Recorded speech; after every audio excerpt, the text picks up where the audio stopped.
Halo Sobat Linux, sebagai sysadmin, kita ini kan ibaratnya penjaga gerbang aset-aset digital yang paling penting.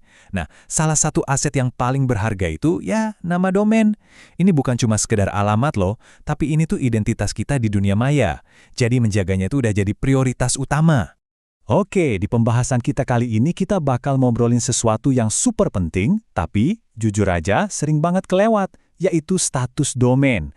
Anggap aja ini cara kita buat mastiin rumah kita di internet itu selalu aman dan gak bakal tiba-tiba digusur. Coba deh bayangin, suatu pagi, kamu bangun, bikin kopi, buka laptop.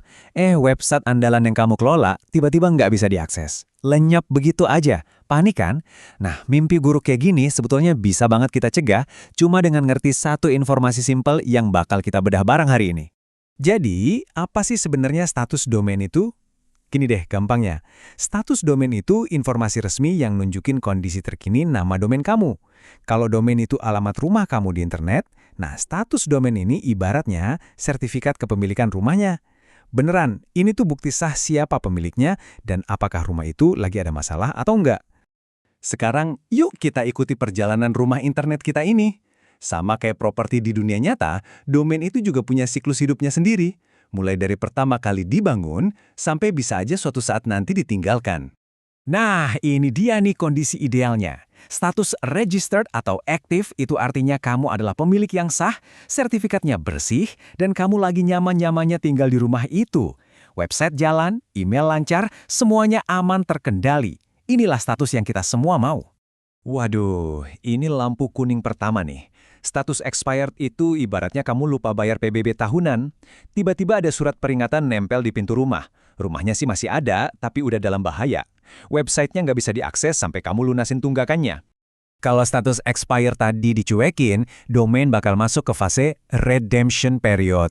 Ini adalah kesempatan terakhir kamu. Ibaratnya, properti kamu udah masuk daftar lelang. Kamu masih bisa sih nebusnya, tapi biayanya sekarang jauh lebih mahal. Ada denda yang gede banget. Ini masa-masa kritis buat nyelamatin rumah kamu. Dan inilah akhir dari segalanya. Status pending delete itu artinya surat perintah penggusuran udah keluar. Tinggal nunggu hari, rumah kamu bakal dihancurkan. Dan tanahnya jadi kafling kosong lagi.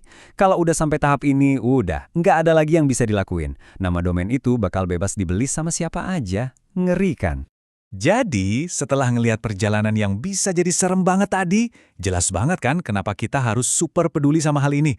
Tahu status domain itu adalah bagian dari tanggung jawab kita sebagai pemilik rumah digital yang baik.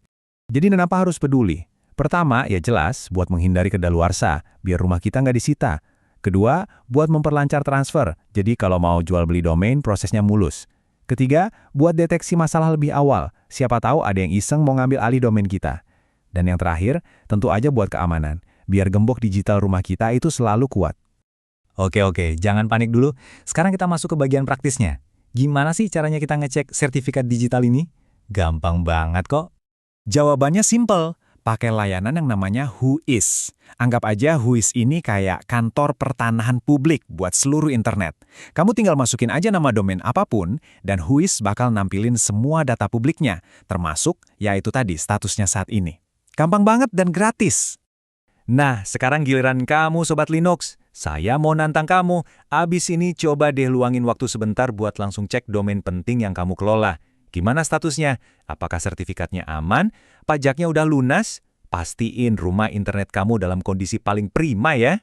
Kalau ada pertanyaan, langsung aja tulis di kolom komentar ya. Jangan lupa juga buat subscribe biar nggak ketinggalan update terbaru dari saya. Dan kalau kamu suka sama konten ini, klik tombol like-nya dong. Makasih banyak udah nyimak Sobat Linux. Sampai ketemu lagi di pembahasan berikutnya.